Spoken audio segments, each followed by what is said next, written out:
로마서 4장. 아브라함의 믿음. 그러면 육신상으로 우리의 조상인 아브라함이 무엇을 얻었다고 우리가 말할 수 있겠습니까? 아브라함이 행위로 의롭게 되었더라면 그에게는 자랑할 것이 있었을 것입니다. 그러나 하나님 앞에서는 자랑할 것이 없습니다. 성경이 무엇이라고 말합니까? 아브라함이 하나님을 믿으니 하나님께서 그를 의롭게 여기셨다 하였습니다. 일을 하는 사람에게는 품삯을 은혜로 주는 것으로 치지 않고 당연한 보수로 주는 것으로 생각합니다. 그러나 경건하지 못한 사람을 의롭다고 하시는 분을 믿는 사람은 비록 아무 공로가 없어도 그의 믿음이 의롭다고 인정을 받습니다. 그래서 행한 것이 없어도 하나님께서 의롭다고 여겨주시는 사람이 받을 복을 다윗도 다음과 같이 말하였습니다. 하나님께서 잘못을 용서해 주시고 죄를 덮어주신 사람은 복이 있다. 주님께서 죄 없다고 인정해 주실 사람은 복이 있다. 그러면 이러한 복은 할례를 받은 사람에게만 내리는 것입니까? 그렇지 않으면 할례를 받지 않은 사람에게도 내리는 것입니까? 우리는 앞에서 말하기를 하나님께서 아브라함의 믿음을 의로 여기셨다 하였습니다.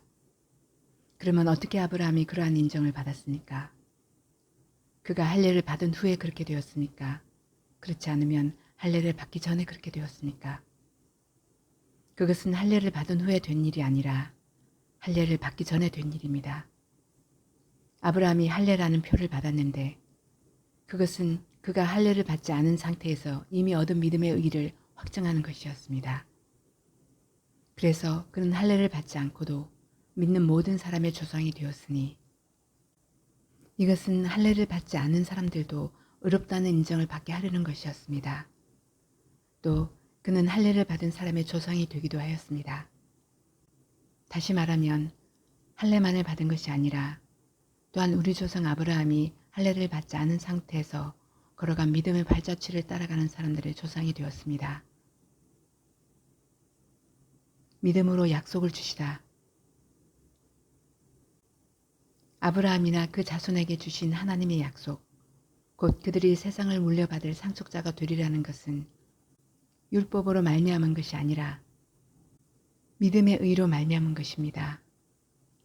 율법을 의지하는 사람들이 상속자가 된다면 믿음은 무의미한 것이 되고 약속은 헛것이 됩니다. 율법은 진노를 불러옵니다. 율법이 없는 곳에는 범법도 없습니다. 이런 까닭에 이 약속은 믿음에 근거한 것입니다. 그것은 하나님께서 아브라함에게 이 약속을 은혜로 주셔서 이것을 그의 모든 후손에게도 곧 율법으로 사는 사람들에게만이 아니라 아브라함이 지닌 믿음으로 사는 사람들에게도 보장하시려는 것입니다. 아브라함은 우리 모두의 조상입니다. 이것은 성경에 기록된 대로 내가 너를 많은 민족의 조상으로 세웠다 함과 같습니다. 이 약속은 그가 믿은 하나님, 다시 말하면 죽은 사람들을 살리시며 없는 것들을 불러내어 있는 것이 되게 하시는 하나님께서 보장하신 것입니다.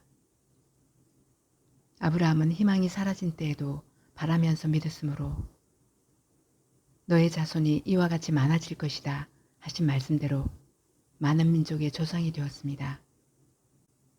그는 나이가 100세가 되어서 자기 몸이 이미 죽은 것이나 다름없고 또한 사라의 태도 죽은 것이나 다름없는 줄 알면서도 그는 믿음이 약해지지 않았습니다. 그는 하나님의 약속을 믿고 의심하지 않았습니다. 오히려 그는 믿음이 굳세어져서 하나님께 영광을 돌렸습니다. 그는 하나님께서 스스로 약속하신 바를 능히 이루실 것이라고 확신하였습니다. 그래서 하나님께서는 이것을 보시고 그를 의롭다고 여겨주셨습니다.